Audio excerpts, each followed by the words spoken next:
Today we are going to learn characteristics of partnership. यहाँ पे हमने लिखे हुए already 7 characteristics is given in our textbook one by one. First is creation by contract. Creation by contract मतलब क्या कि ये जो पार्टनरशिप है वो पार्टनरशिप का जो भी हम जब क्रिएट करेंगे मतलब जब स्टार्ट करेंगे तो पार्टनरशिप स्टार्ट कैसे होगी? By contract. Creation by contract. अब contract, there are 2 types of contract. Contract कितने टाइप के होते हैं? 2. Number 1 is oral and second is in written. Oral मतलब क्या? सिर्फ बोला हुआ. ओरल मतलब क्या? सिर्फ बोला हुआ. Written means in written form, लिखा हुआ. Okay. Creation by contract, there are 2 types of contract, oral and written. But हमें पार्टनरशिप के लिए इन दोनों में से आप कोई भी फॉर्म में पार्टनरशिप स्टार्ट कर सकते हो. ओरल या फिर रिटन, ये दोनों फॉर्म चलेगा. या सिर्फ आप बातों बातों में डिसाइड कर लो कि हम दोनों पार्टनरशिप करेंगे, चलेगा. या फिर आप कोई एग्रीमेंट लिखते हो पूरा इन रिटन फॉर्म, कॉन्ट्रैक्ट करते हो तो भी चलेगा. बट टेक्स्ट बुक के अंदर ऐसा दिया हुआ है हमें कि फ्यूचर के अंदर अगर मान लो जितने भी पार्टनर्स पार्टनरशिप के अंदर ज्वाइन हुए हैं उनमें अगर फ्यूचर के अंदर कुछ झगड़ा हो तो उसका सॉल्यूशन कैसे लाएंगे हम? अगर बोला हुआ हो तो कोई भी पर्सन जो बोला हुआ है उससे फिर सकता है. इससे अच्छा क्या है कि जो भी आप कॉन्ट्रैक्ट करो वो इन फॉर्म कैसा होना चाहिए? रिटन. तो इसके लिए यहाँ पे हमारे टेक्स्ट बुक के अंदर लिखा हुआ है written form is desirable and advisable. Desirable and advisable. Written कैसा होना चाहिए? रिटर्न होना चाहिए. Second is profit objective. ये हमें सबको पता होता है. ये प्रॉफिट ऑब्जेक्टिव पे कोई भी फर्म आप कोई भी बिजनेस आप स्टार्ट करो तो बिजनेस का मेन मोटिव क्या होता है? Main motive always to earn profit.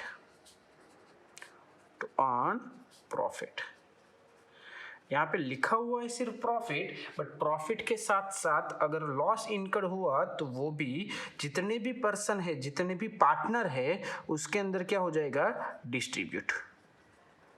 उन सब के अंदर क्या हो जाएगा? डिस्ट्रीब्यूट.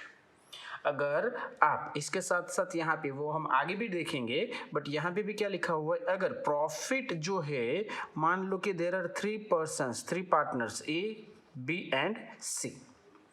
अब तीनों के अंदर ये जो प्रॉफिट है वो कैसे डिस्ट्रीब्यूट होगा वो आपको कॉन्ट्रैक्ट के अंदर लिखा होना चाहिए. अगर आप यहाँ पे कॉन्ट्रैक्ट के अंदर लिखना भूल गए तो इन तीनों के बीच जो भी प्रॉफिट होगा वो इक्वल प्रोपोर्शन इक्वली डिस्ट्रीब्यूट होगा. कैसे डिस्ट्रीब्यूट होगा? Equally. Clear? Third is legal business. जो भी आप बिजनेस पार्टनरशिप स्टार्ट करो, पार्टनरशिप फर्म स्टार्ट करो, वो कैसा होना चाहिए? लीगल. जैसे हमने फर्स्ट वीडियो के अंदर देखा था कि लीगल मतलब क्या? Legal is based on area. आप जहाँ पे बिजनेस स्टार्ट करने वाले हो वो एरिया के ऊपर लीगलिटी ऑफ बिजनेस बेस्ड होगी. जैसे हमने बात की थी कि कुछ चीज़ ऐसी है, कुछ बिजनेस ऐसे है कि जो आपको महाराष्ट्र के अंदर लीगल माने जाएंगे बट गुजरात के अंदर लीगल नहीं माने जाएंगे. याद आया? Wine shop, liquor shop. Same आप जिस एरिया के अंदर बिजनेस स्टार्ट करना चाहते हो उस एरिया के अंदर वो बिजनेस कैसा होना चाहिए? लीगल होना चाहिए. इलीगल बिजनेस इन शॉर्ट आप स्टार्ट नहीं कर सकते. सर हमें स्मगलिंग का काम करना है तो नहीं चलेगा. It is an illegal. Next is agent of each other. क्या लिखा हुआ है यहाँ पे?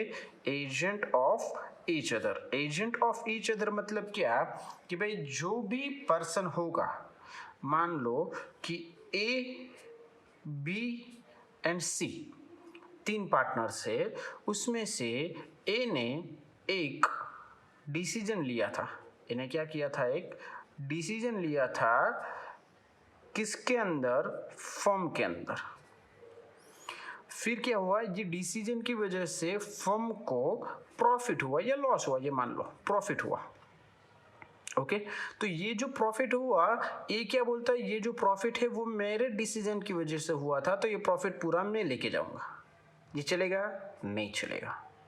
ये जो प्रॉफिट हुआ है उसके अंदर ए, बी एंड सी तीनों के तीनों हिस्सेदार होंगे।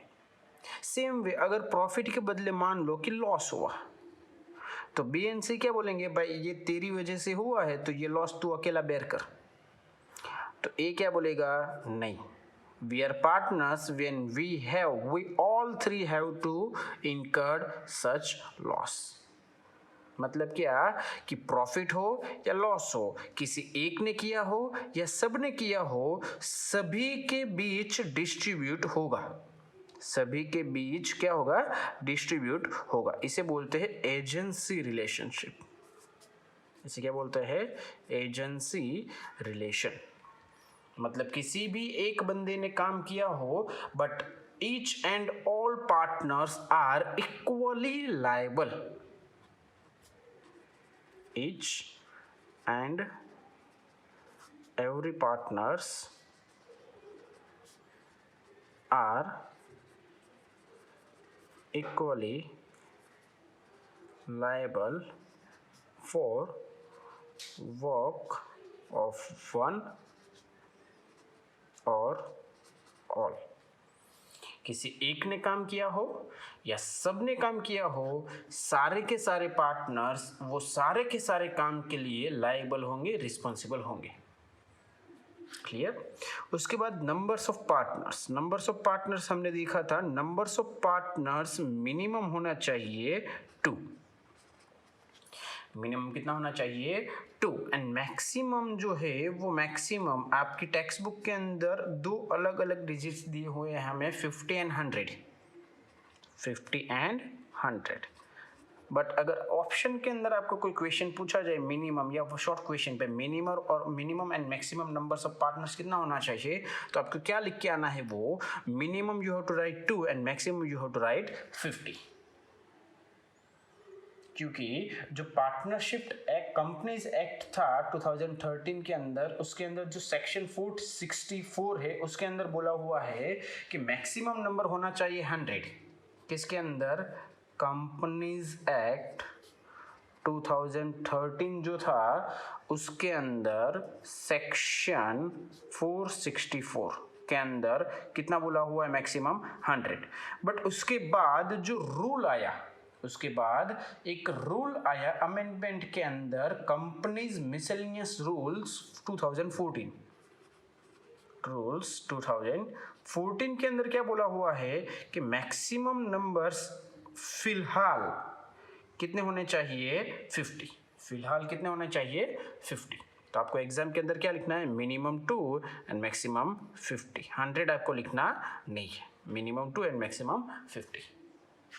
उसके बाद number 6 is unlimited liabilities. Unlimited liabilities मतलब क्या, अनलिमिटेड लायबिलिटीज मतलब जब फर्म का, एक प्रैक्टिकल एग्जांपल से ही हम ये देखें पूरा, मान लीजिए कि जो फर्म है वो फर्म्स की असेट्स जो है वो असेट्स है 5 लाख रुपीस। टोटल असेट्स कितनी हैं फर्म्स की, फर्म की 5 लाख, और फर्म ने लॉस किया 8 लाख रुपीस। कितना लॉस किया फर्म ने, 8 लाख रुपीस। तो अब क्या होगा, अब क्या होगा, सिंपल सर, ये 8 लाख रुपीस लॉस जो किया हुआ है उसे बेयर करने के लिए क्या करना पड़ेगा, सारे के सारे असेट्स जो है फर्म की वो सारे के सारे सॉल्व आउट कर दो। तो कितना मिलेगा हमें, 5 लाख। अब सर फर्म हमारे पास जितना था, फर्म का पूरा असेट्स, हमारा जो दुकान था, हमारा जो बिजनेस था, हमारा जो असेट्स था, वो पूरा का पूरा हमने सेल कर दिया, 5 लाख रुपीस हमें मिले, उसमें से हमें 8 लाख रुपीस पे करना था, वो 5 लाख पूरा पे किया। अभी तक कितना आउटस्टैंडिंग, कितना बाकी रहेगा पे करना, 3 लाख। कितना पे करना बाकी रहेगा, 3 लाख। अब ये जो 3 लाख बाकी रहेगा पे करना, वो 3 लाख कैसे पे करेंगे सर, जो हमारा फर्म था वो फर्म तो पूरा का पूरा उसका असेट सेल कर दिया, अब 3 लाख कहाँ से लाए हम, तो ये 3 लाख जो बाकी बचे उसके लिए जो भी पार्टनर्स है, पार्टनर्स उसकी पर्सनल असेट्स। क्या? पर्सनल मतलब जो पार्टनर है वो पार्टनर का खुद का घर जो है वो बेचकर भी, उसे सेल कर कर भी ये 3 लाख रुपीज पे करना पड़ेगा। मतलब क्या? असेट्स जो है उतने तक उसकी लायबिलिटी सीमित नहीं होगी। 5 लाख रुपीज के एसेट्स से वो सेल कर दिया, फर्म्स की सारी की सारी एसेट्स हो गई, बस 5 लाख रुपीज तक नो। कितना लॉस किया? 8 लाख।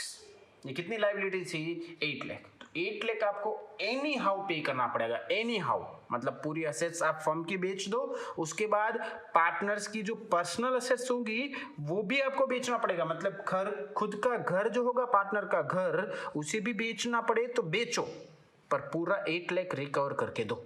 That's it. उसे क्या बोलेंगे हम? Unlimited liabilities. And last is ownership and management. Ownership firms जो है फर्म, उनके ऑनर कौन होंगे? Normal simple partners. उसके ऑनर कौन होंगे? पार्टनर्स। एंड मैनेजमेंट मतलब ये जो है फर्म वो मैनेज कौन करेगा? डेली रूटीन कौन हैंडल करेगा? बट ऑब्वियस है पार्टनर्स। तो ये दोनों देखिए, ऑनरशिप मतलब ऑनर्स भी कौन है? पार्टनर्स। एंड मैनेजमेंट भी कौन करेगा? पार्टनर्स। समझ में आया ये? तो इसके वजह से क्या होगा, यहां पर अंदर कुछ, the management of business is done either bye all, the management of business is done either bye all or by one partner, either by all or by one partner, और इसके साथ हम अगर जोड़ना चाहे तो जोड़ सकते हैं, और more than one partner, more than one partner। मतलब क्या? मान लीजिए तीन पार्टनर है A, B एंड C, तो ये तीनों के तीनों क्या हो जाएंगे? ऑनर। और मैनेजमेंट क्या होगा? मैनेजमेंट सिर्फ चाहे तो A कर सकता है, सिर्फ B चाहे तो कर सकते हैं, या सिर्फ C चाहे तो कर सकते हैं, या फिर A and B, B and C, या A एंड C, या फिर A, B and C all. समझे? इसका मतलब आइदर, यहाँ पे स्पेलिंग मिस्टेक हो गई है कुछ, आइदर by all और by one partner। all मतलब क्या? A, B and C all by one partner है। यहाँ पे हम सारे के जितने भी कंडीशंस हो वो लिखते हैं। either by all मतलब क्या? A, B and C। by one मतलब क्या? 2, 3 and 4 मतलब ये A, B and C। और more than one partner मतलब क्या? A, B 6, B and C 7 and C। समझ में आया? ये टोटल मतलब इनमें से कोई भी, जितना पार्टनर्स ज्यादा होंगे उतनी इसकी पॉसिबिलिटीज ज्यादा हो जाएगी। तो ownership and management of firm क्या होगा? सेम, वो पार्टनर्स होंगे। ऑनर्स कौन है? पार्टनर। और मैनेजमेंट कौन करेगा? पार्टनर। वो चाहे एक पार्टनर करे, दो करे, एक से ज्यादा हो, दो से ज्यादा हो, या सारे के सारे पार्टनर्स मिलके मैनेज करे। Management and ownership of firm are same. Okay, तो टुडेज होमवर्क इज, आपको क्या करना है? आपको टेक्स्ट बुक में से कैरेक्टरिस्टिक्स आपकी नोटबुक के अंदर आपको लिखनी है। ओके, डिटेल्स के अंदर। उसके बाद नेक्स्ट लेक्चर के अंदर हम देखेंगे पार्टनरशिप डीड। ये जो हमने यहाँ पे लिखा ना, क्रिएशन बाय कॉन्ट्रैक्ट, रिटन होना चाहिए। Written form of contract is advisable. तो ये रिटन फॉर्म के अंदर, सर रिटन आपने बोल दिया, बट इसके अंदर हम लिखेंगे क्या? इसी जो रिटन फॉर्म है, इसी रिटन फॉर्म को बोलते हैं पार्टनरशिप डीड। क्या बोलते हैं? Partnership deed. अब इसके अंदर हमें क्या क्या लिखना है वो हम नेक्स्ट लेक्चर के अंदर देखेंगे। ओके, चलिए, आपका होमवर्क आपको पता होना चाहिए। कैरेक्टरिस्टिक्स ऑफ पार्टनरशिप आपको टेक्स्ट बुक में से लिखना है पूरा।